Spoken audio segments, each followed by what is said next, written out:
early into it, but we're glad to be together. Our study this morning is closing in on the last of the Galilean ministry, and we'll get to that in just a moment. Briefly, did I hear something? Briefly, in our readings, we are finishing up 2 Kings. We're in 2 Kings 18 through the end of 2 Kings, 2 Kings 25. This numbers 1:17, 18, and 19. That'd be Thursday, Friday, and last night reading. And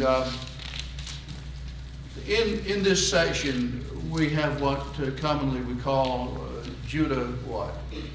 Judah alone. And God the Assyrians. And that's described in chapter 17.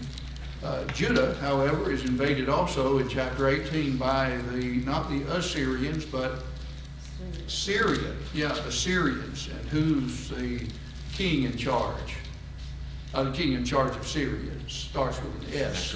Sennacherib, right. Who is king in Judah during this time? He's a good king, Hezekiah.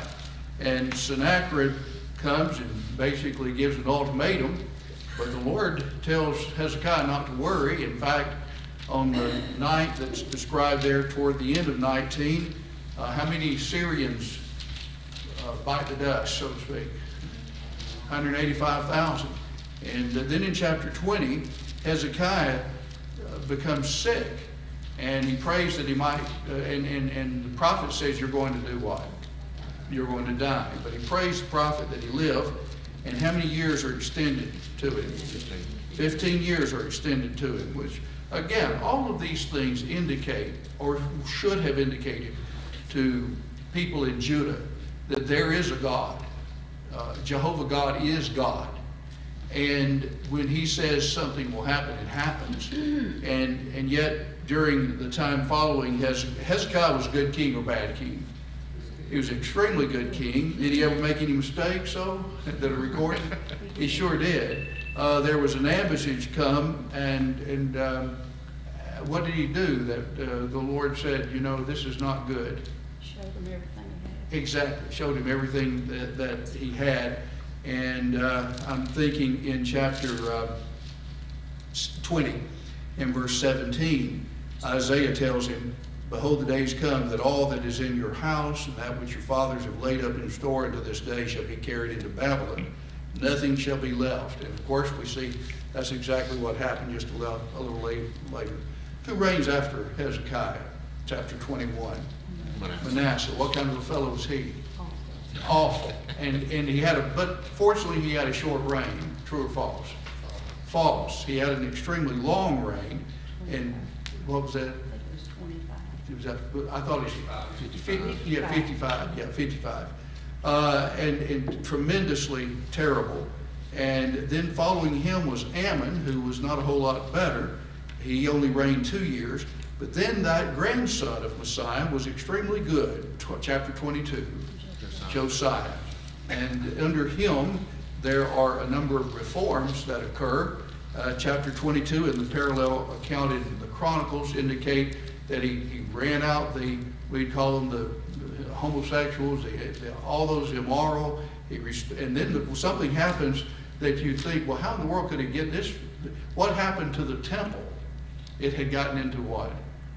Disrepair. And in fact, they didn't even have a copy of the law in it. And Shaphan the scribe brings a copy that they found, and then he reads it.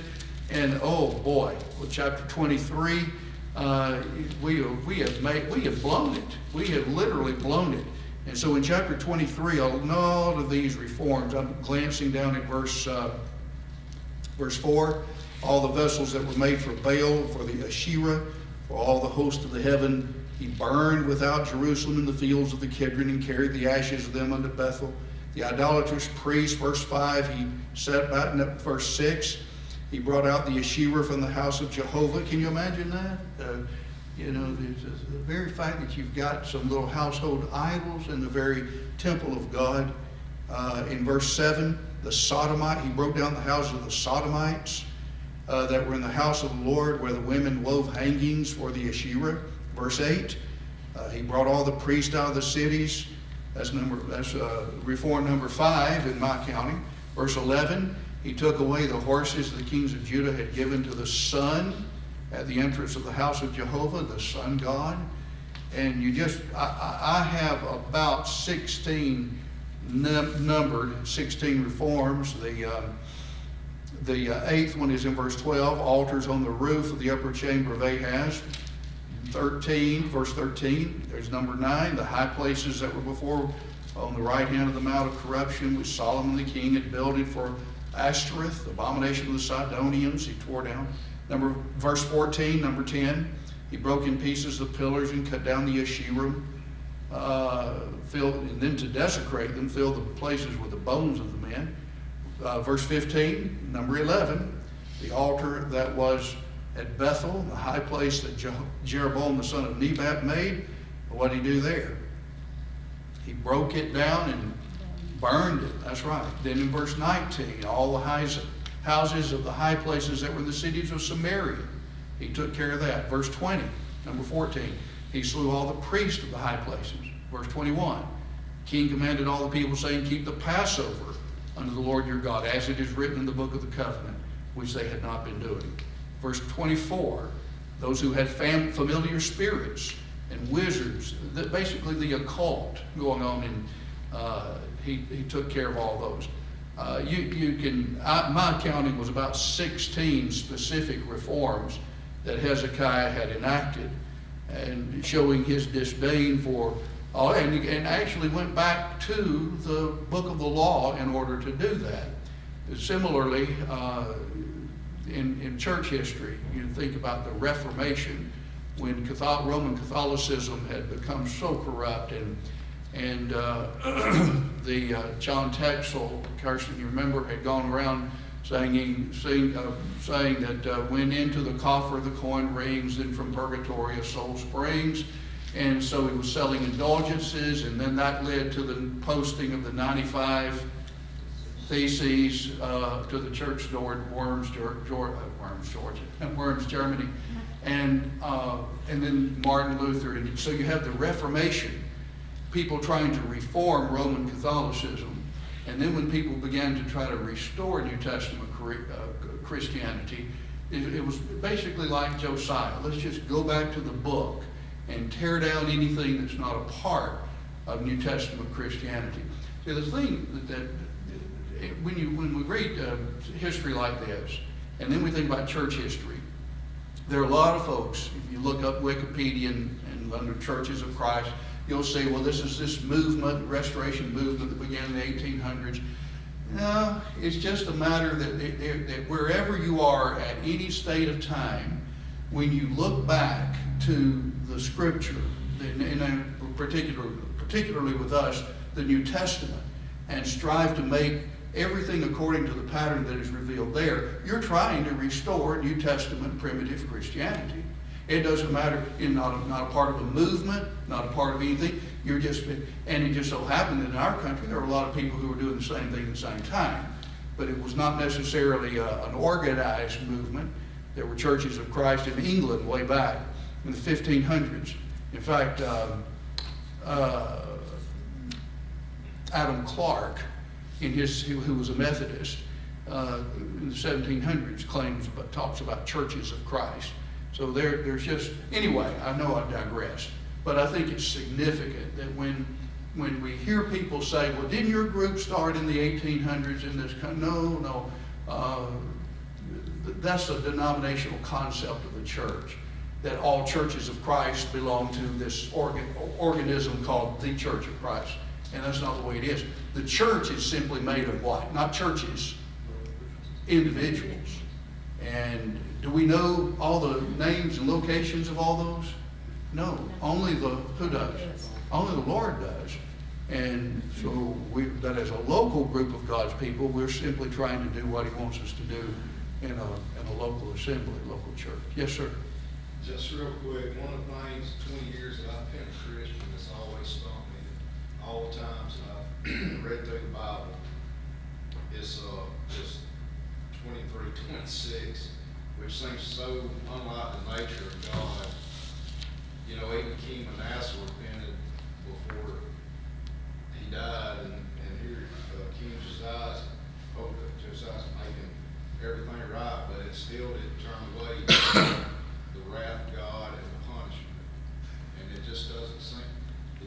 Okay. It's always stumped, that verse has always stumped me. Okay, here's the quick answer to that, Josh. I'm glad you brought that up. The quick answer is Josiah was the king doing this, but the people were not behind him. And Jeremiah, the 3rd chapter, is turn over there. Keep your finger there. Jeremiah 3 is your answer on that. In fact, he's mentioned during this time, Jeremiah 3, verse 6. Moreover, the Lord said unto me in the days of Josiah, well, that's where we are in 2 Kings. Have you seen that which backsliding Israel has done? She's gone up on every high mountain and under.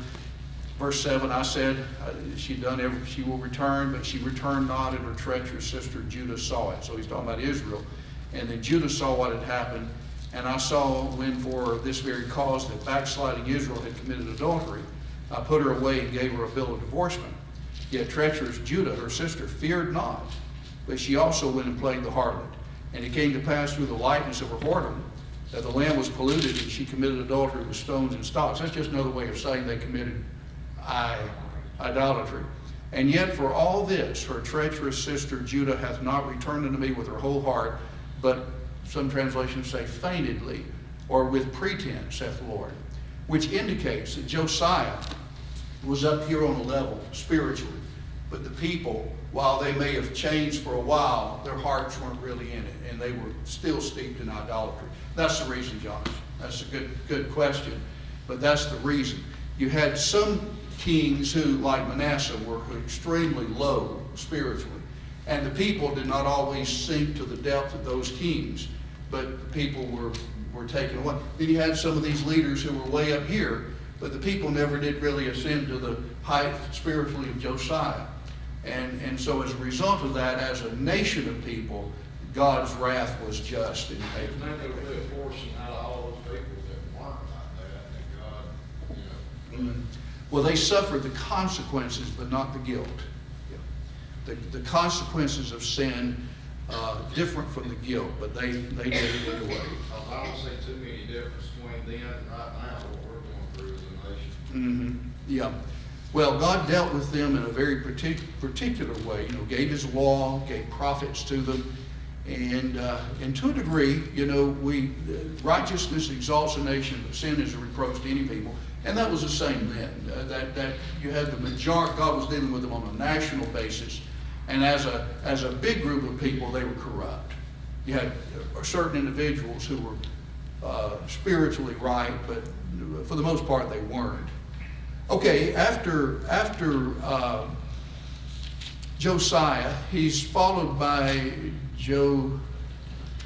Jehoahaz, and then Jehoiakim, and then Jehoiakim, and then in the last, Zedekiah.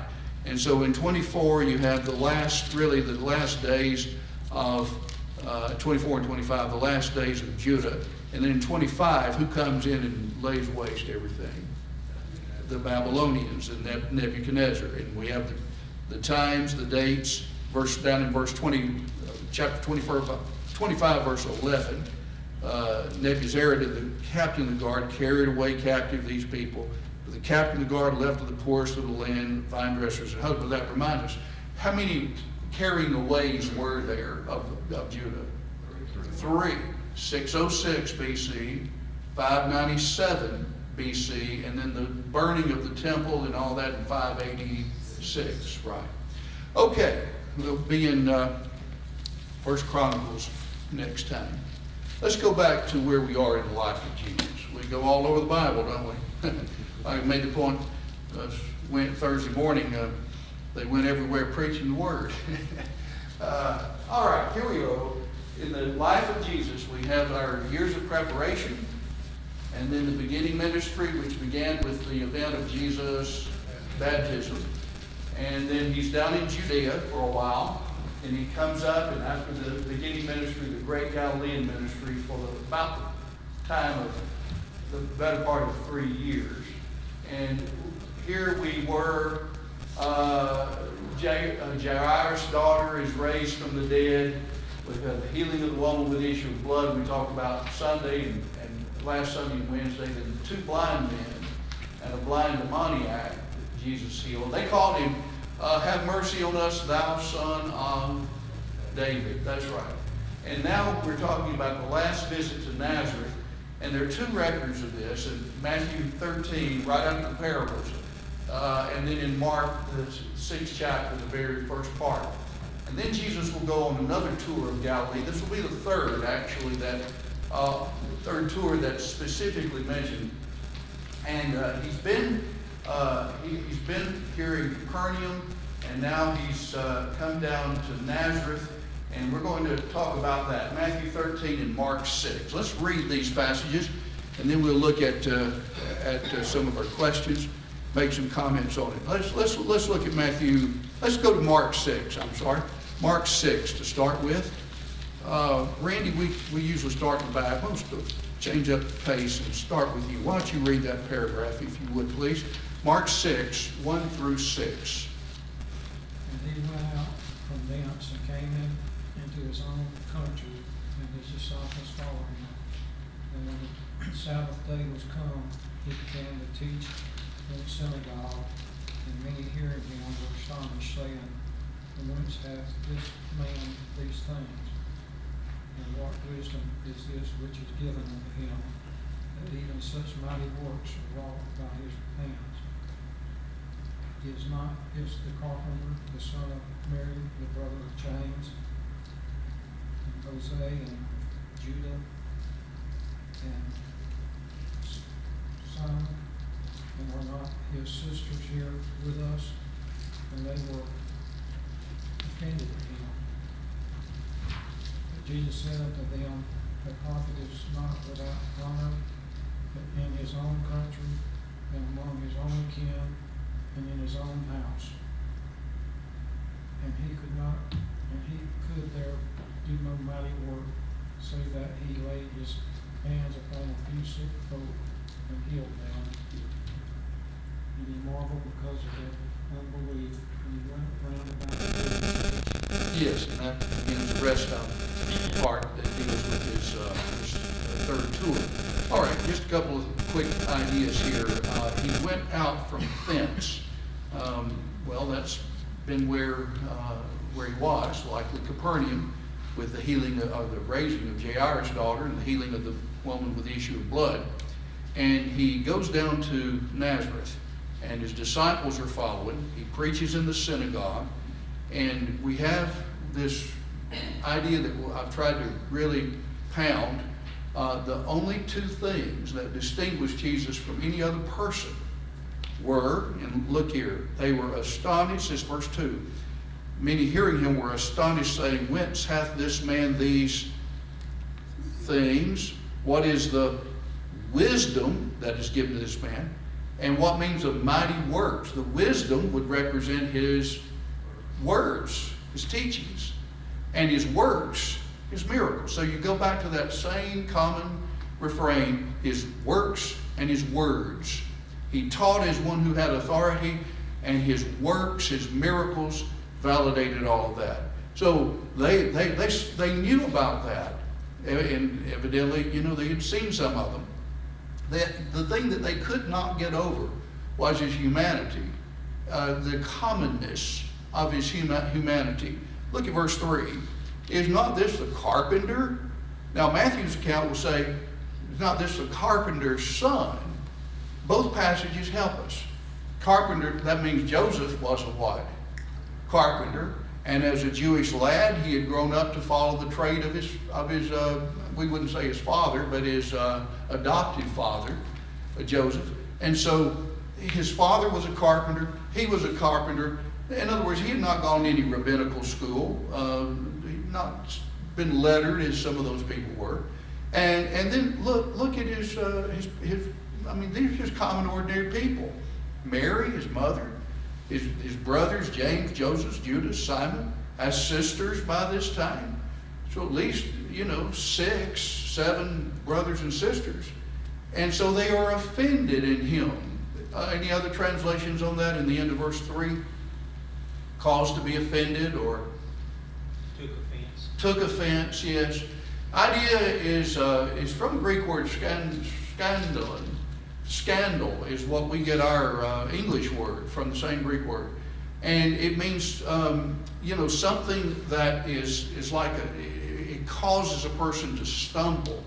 It is the stumbling block itself sometimes. It depends on the use.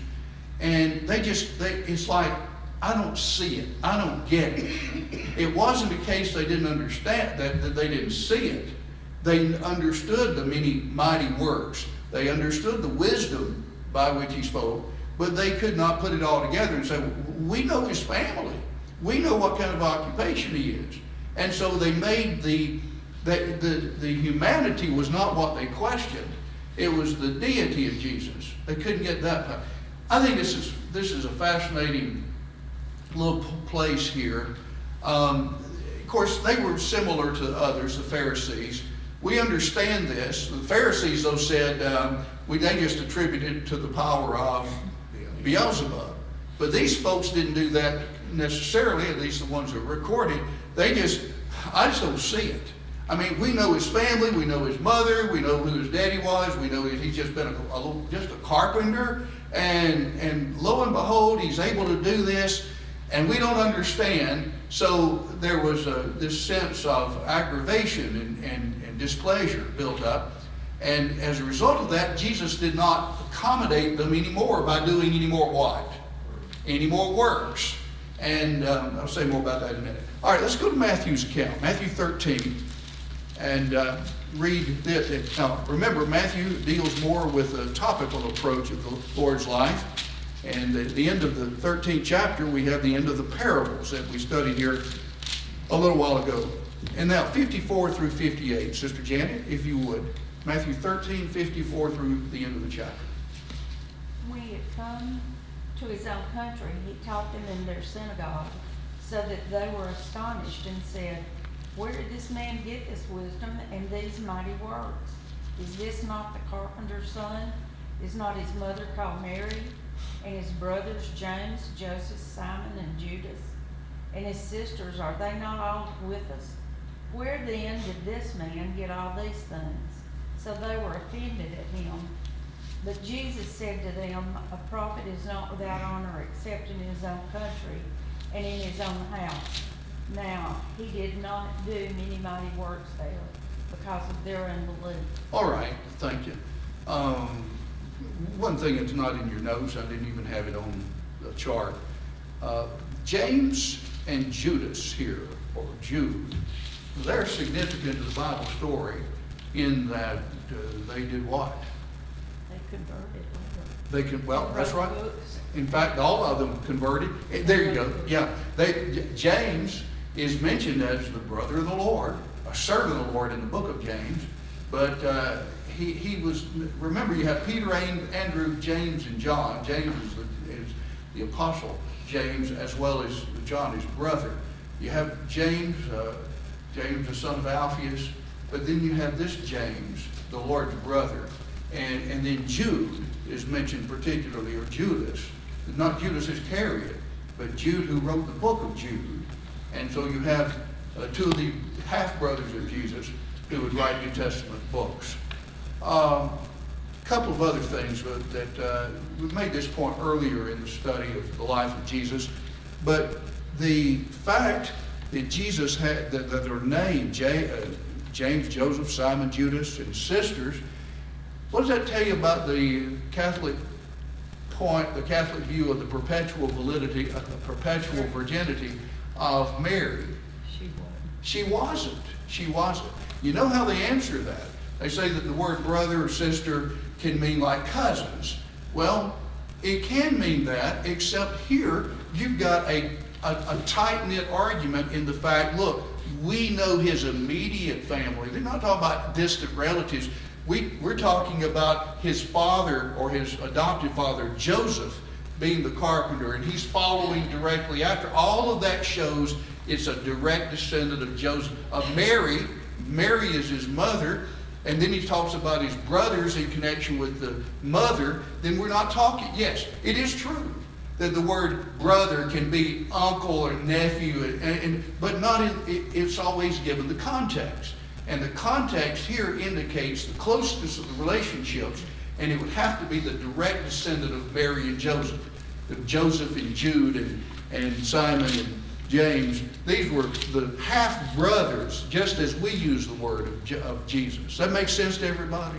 So it destroys the Catholic idea of the perpetual virginity.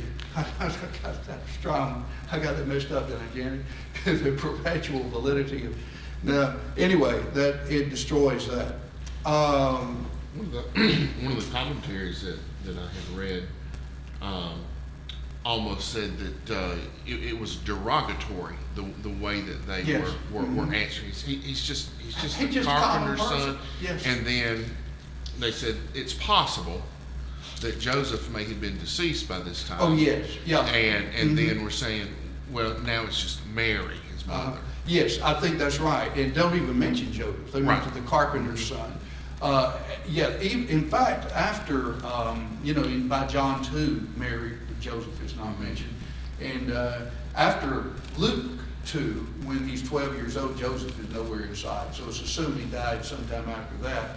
You know, and this is a kind of a phrase that appears throughout the Gospels. You see Yes. it again in John 6, Yes. Toward the end. You know, is this not the carpenter's son? Yeah. You know, Yes. Mary, and how can he say that he's from heaven? Yes, exactly. That's exactly right. Good point. They could not get, they could not make the transition that he grew up with us just like we did, and yet he's deity. How did he say all these things? And you obviously there's some considerable jealousy and hatred that's fomented there, and they just couldn't see past it. Before I forget it, let me say this, John. Hold on to your thought, or else I'm going to forget. It's interesting throughout here. John 20, 30, and 31 says, many other signs that Jesus is present that are not written, but these are written that ye might believe that Jesus is the Christ, the Son of the living God. So these miracles are the evidences that Jesus is the Son of God. They all knew he was human. That was basically understood. But they questioned his deity. John, it starts off, as you know, in the beginning was the Word was with God, the Word was God. But when he wrote, by the time he wrote 1 John, and even 2 John, 3 John, 1 John particularly, he argues not so much for the deity of Jesus, but the humanity of Jesus. That which was from the beginning, which our hands handled, and our eyes beheld, and we touched, and that's how 1 John 1 begins. And so it's as if A.T. Robertson made this comment.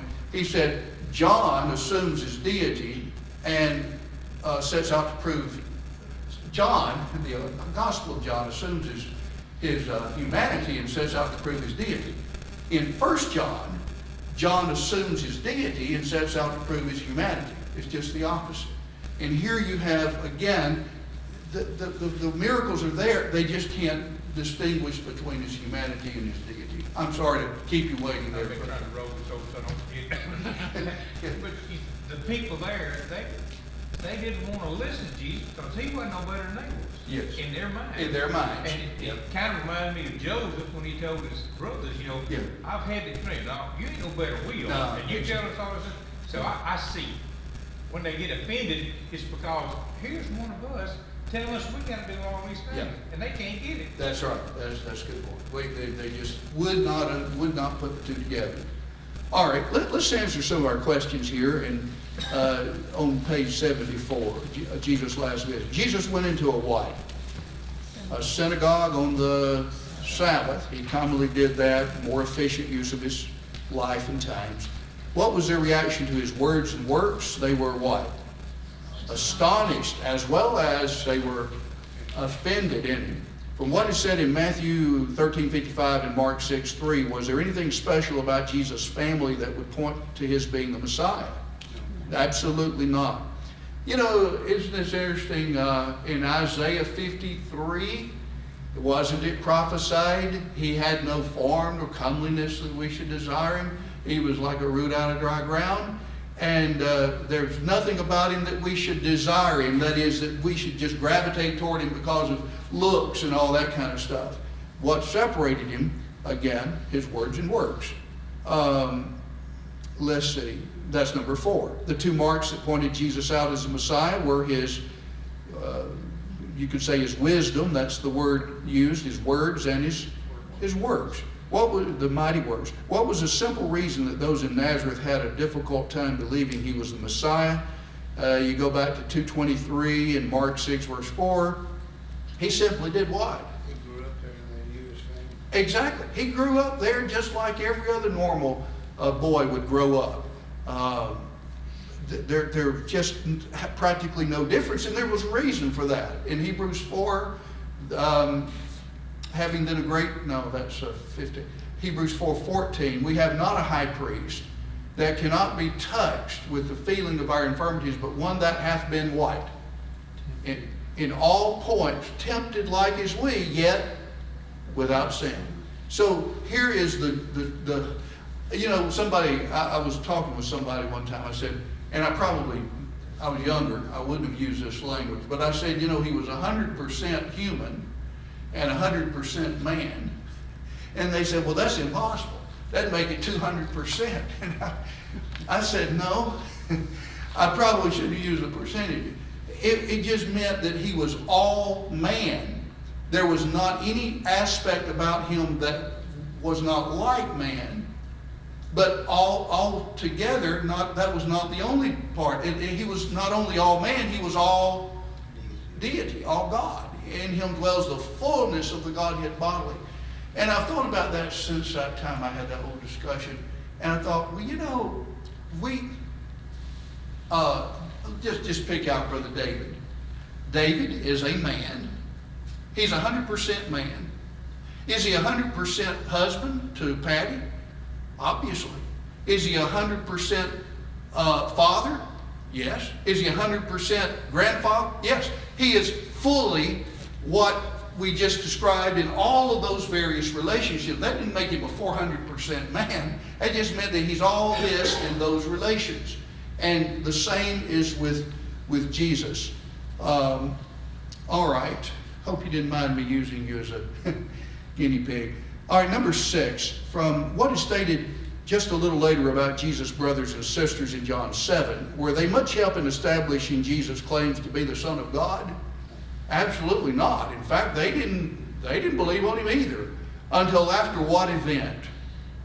The resurrection. Acts, the 1st chapter. His brothers and sisters are there mentioned with 120, with Mary and the apostles. Read again Mark 7, 6, 4, and 13:57 of Matthew. From what Jesus said, prophets, in general spokesmen from God, have the least respect from whom? Those where? In their own country, in their own house, and among their own kin. The 3 areas there. This people.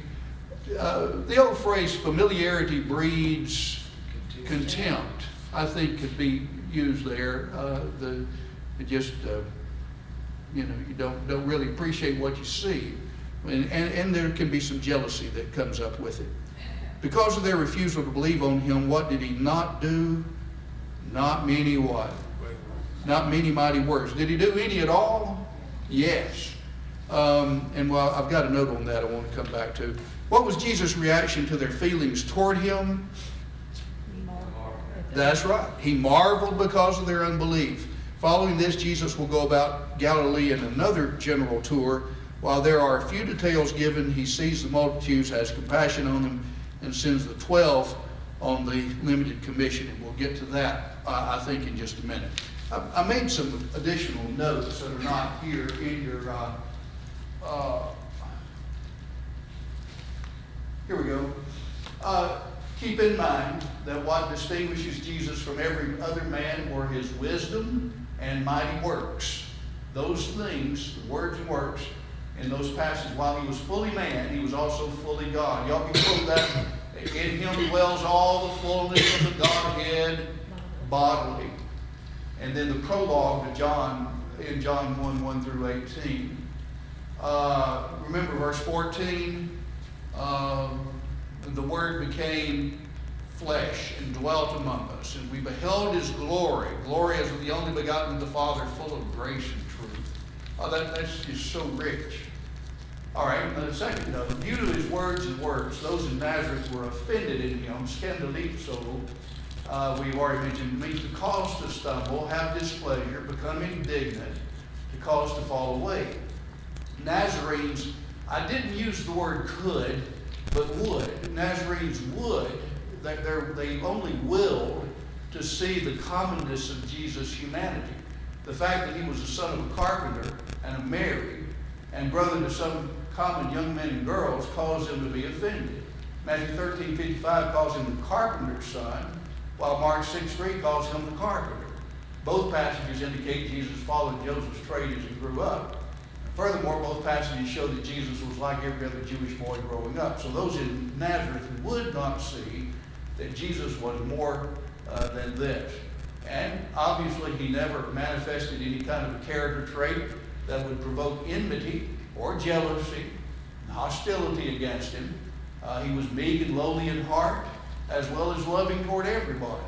He had every quality that right-thinking people would love and appreciate, esteem. However, he did not escape the jealousy of his own people or their hostility toward him.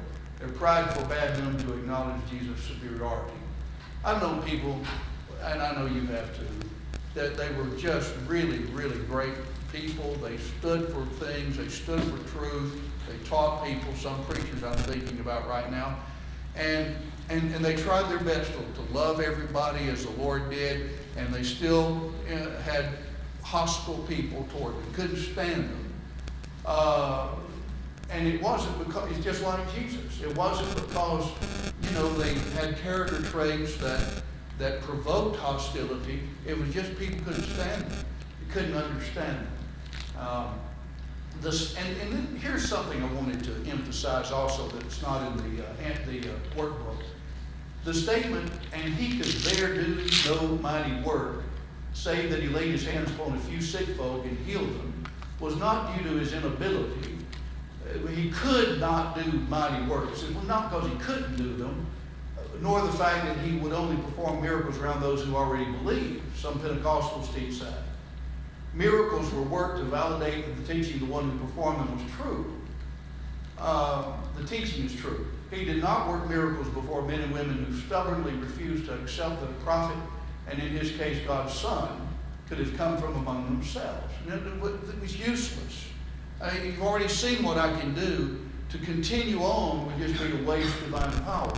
On an earlier visit to Nazareth, you remember in Luke 4, they were filled with wrath over his claims and sought to take his life. Remember, he took from the attendant in the synagogue the scroll of the book Isaiah, and he read where it says, "The Spirit of the Lord is upon me, for I've been appointed to preach the gospel to the poor and relieve the on." And then he handed it back. He says, "Today has this scripture been fulfilled in your ears." You remember that?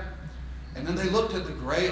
They were astounded by the grace with which he spoke. And then all of a sudden, somebody evidently stirred them up, and they said, "Well, why don't you do here in Nazareth what we heard about you doing up in Capernaum?" and then he gives the answer about there were a lot of lepers in the days of Elisha. To none were sent. There were a lot of widows in Israel. To none was the prophet sent himself to the widow of Zarephath.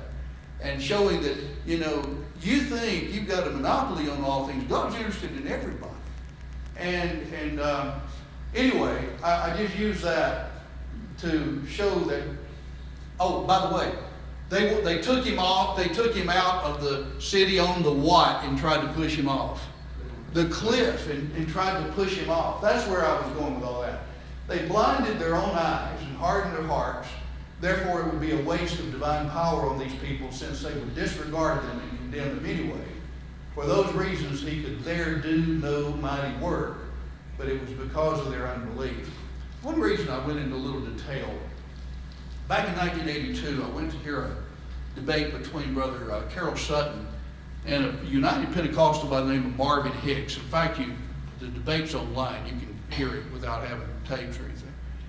And the United Pentecostals believe that miracles are still going on today, if you believe strongly enough.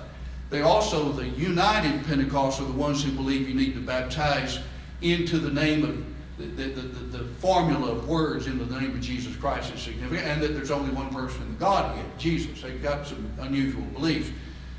But Marvin Hicks used this passage in Mark 6 and applied it to Brother Sutton.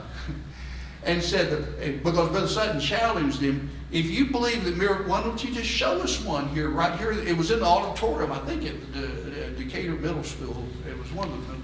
Anyway, he challenged him, and Marvin Hicks used that passage. He said, well, Jesus didn't do any miracles around people who didn't believe.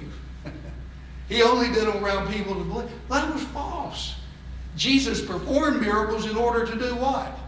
Establish faith. And he did some there, he just did not continue to do them because of their disbelief.